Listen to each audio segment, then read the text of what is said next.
আমার দয়াল নবীর মেয়ের বাজুদা দেখে যখন মা খাদিজা পাগল হইল,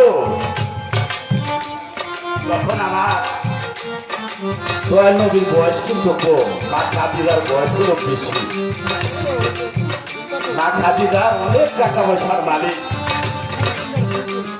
রাসূলকে ছাগল রাখার জন্য রাখার রাখলো।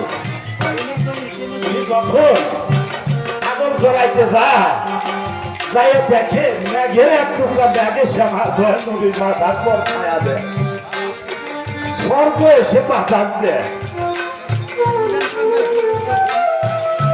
যখন কোথা রাখে দেখলো খুদিদা খাদিজা, একই এই মানুষটা আমি জীবনে দেখি নাই। মনে পানে ভাবলে নিশ্চয়ই আমার দয়াল নবী। উনি যখন এই নবীকে প্রস্তাব দেওয়া হয়, আমার দয়াল নবী খাদিজারে আমার সাথে কি অবস্থা সব কিছু তোমার বিসর্জন করে দিতে হবে, থাকতে হবে। নিজে মা কইলে চাই না দুনিয়ার জমিদারি। জমিদারি থাকতে কখনো গুরুবাদন হয় না। কোন একটা স্বার্থ হয় ভালো না, একটা ধৈর্য হয় বলে জানি বড়রা।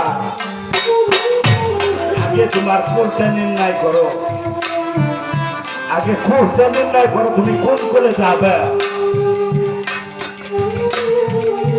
সেই কাজেরা যখন সবকিছু বন্ধন করে দিল,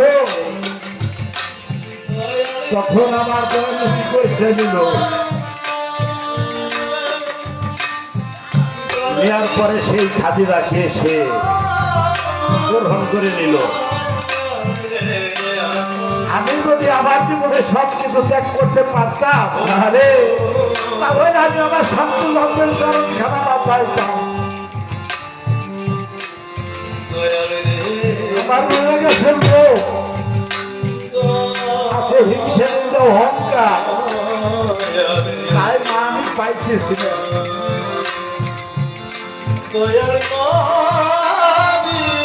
সে সাধু গুরুর আগমন হয়, সেই দেশটাই মা ওটা।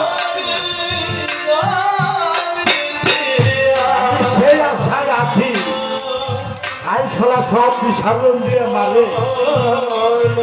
খ্রিস্টান যেবা সাম্প্রদায়িকদের আছে, আমি পারবো কিনা জানি না।